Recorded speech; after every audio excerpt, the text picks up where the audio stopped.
CCTV camera ഒന്ന് check ചെയ്യണം. Come. വരൂ സർ. സിദ്ധാർത്ഥ് സാറേ, ആ വണ്ടി നമ്പർ ഫേക്കാ. സാർ, അവര് പറഞ്ഞത് സത്യം. ഇതിന് പിന്നിൽ എന്തോ ചതിയുണ്ട്. അവര് ബുക്ക് ചെയ്ത ആഡംബരക്കാർ ഇതായിരുന്നില്ല. ആ വണ്ടി പിന്നീടാ വന്നത്.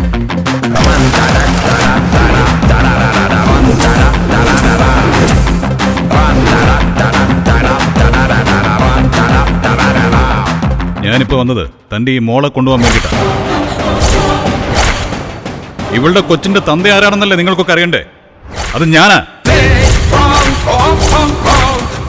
ഇനി എന്തെങ്കിലും അറിയണമെന്നുള്ളവര് മുന്നോട്ട് വാ. ഇനിയും ഒരു 100 പേര് വന്നാലും നേരിടാമെന്ന ഭാവത്തിൽ നിൽക്കുകയായിരുന്നു സിദ്ധാർത്ഥ്. അപ്പോൾ അവന്റെ മുഖത്തേക്ക് നോക്കിയ നീലിമയുടെ മനസ്സിൽ കൂടി എന്തൊക്കെയോ ഓർമ്മകൾ കടന്നുപോയി. തനിക്ക് മാത്രം അറിയാവുന്ന ആ രഹസ്യം അയാൾ എങ്ങനെ മനസ്സിലാക്കി എന്ന ഷോക്കിലായിരുന്നു അഞ്ജലി. ഒരക്ഷരം മിണ്ടാനാവാതെ വാസുദേവൻ തലകുനിച്ചു നിൽക്കുകയായിരുന്നു. ആരോരുമില്ലാത്ത നീലിമയ്ക്കും കുഞ്ഞിനും വേണ്ടി ഇവിടേക്ക് സിദ്ധാർത്ഥ് എത്തിയത് എന്തിനാണ്? ശരിക്കും സിദ്ധാർത്ഥ് സത്യം മനസ്സിലാക്കി തന്നെയാണോ ഇങ്ങനെയൊക്കെ പറഞ്ഞത്? അതോ നീലിമയെ രക്ഷിക്കാൻ വേണ്ടി മാത്രം വെറുതെ പറഞ്ഞതാണോ? കാണാതായ അച്ചുവിനെ കണ്ടെത്താൻ സിദ്ധാർത്ഥ് നീലിമയെ സഹായിക്കുമോ? മറ്റു ചില ഞെട്ടിക്കുന്ന വെളിപ്പെടുത്തലുകൾ കൂടി നടത്താൻ നീലിമയുടെ മുത്തശ്ശി മാധവി അവിടെ എത്തിക്കഴിഞ്ഞിരുന്നു.